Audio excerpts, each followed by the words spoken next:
नमस्कार, मी नेहा गायकवाड मेरा भारत समाचारमध्ये तुमचं मनपूर्वक स्वागत करते। दत्त जयंतीच्या शुभ मुहूर्तावर आपण पाहतोय की दत्त जयंतीचा कार्यक्रम इथे पार पडत आहे।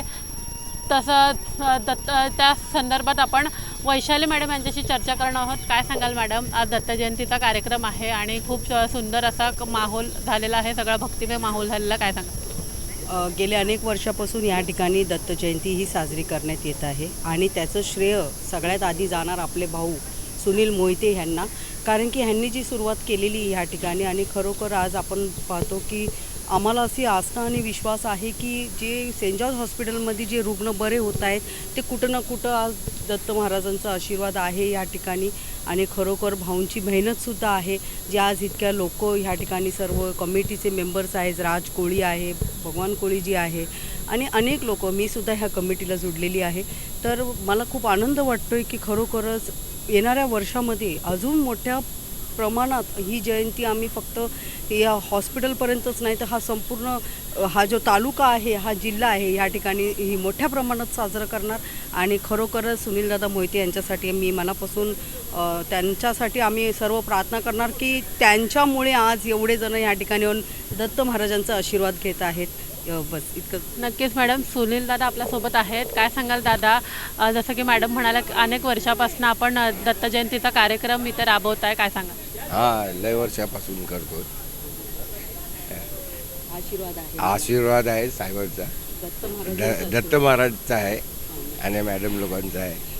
त्याप्रमाणे आपण म्हणतो की कार्य करणारे जे कार्यकर्ते असतात त्यांना बोलण्यात नाही तर करण्यात जास्त ते मान्यता देत असतात, त्यामुळे आता सरांना सध्या शब्द फुटत नाही आहे। ताई आहेत आपल्यासोबत चर्चा करणार, काय सांगशील ताई, आजचा कार्यक्रम आहे दत्त जयंतीचा, काय सांगशील? जसं माझे पप्पा दरवर्षीप्रमाणे हे वाटचाल चालवत आलेले आहेत, तसंच माझ्या पप्पांनंतर आत्ता माझे पप्पा गेल्या लास्ट इयरला रिटायर झाले आहेत, पण त्यांचा जो हा कार्यक्रमाचा हातभार आहे तो त्यांची मुलं म्हणजे मी, तुषार मोहिते, आम्ही हे पुढील कार्यक्रम असंच नेहमी दरवर्षाप्रमाणे साजरा करत राहू। अशाच प्रकारचा वारसा पुढे चालवणार आपण, काय सांगाल दादा? काय करतात सालाबादप्रमाणे हा दरवर्षी दत्त जयंती हा भव्य प्रमाणात हजारो लोक इथं भंडारासाठी येतात। लाईव्ह तेव्हा हे असतं त्यांचं ऑर्केस्ट्रा, पण त्याचं ते भजन बिजन हे ते वगैरे सर्व हे असतात। आणि सुनील मोहिते त्याप्रमाणे आता ते निवृत्त आहेत सर, आता ते निवृत्त झालेत, पण त्यांचा तो ह्याच्या हातभार लागला, त्या हिशोबाने त्यांना आम्ही हार्दिक शुभेच्छा देतो आणि हा दत्त जयंती वर्षानुवर्ष हे चालूच राहतं। सर, सालाबादप्रमाणे हा दत्त जयंतीचा कार्यक्रम होतो, काय सांगाल आणि दत्तांपुढे काय साकडं घालाल?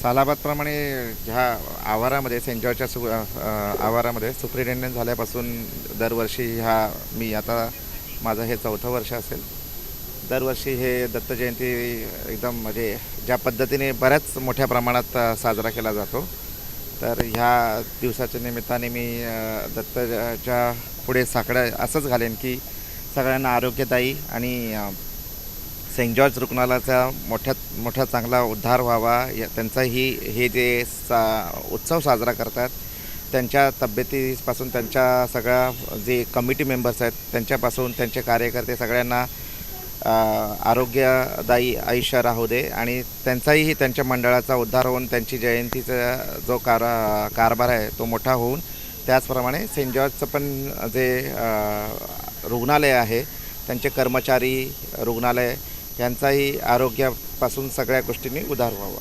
धन्यवाद सर। आरएमओ सर आपल्यासोबत आहे चर्चा करण्यासाठी।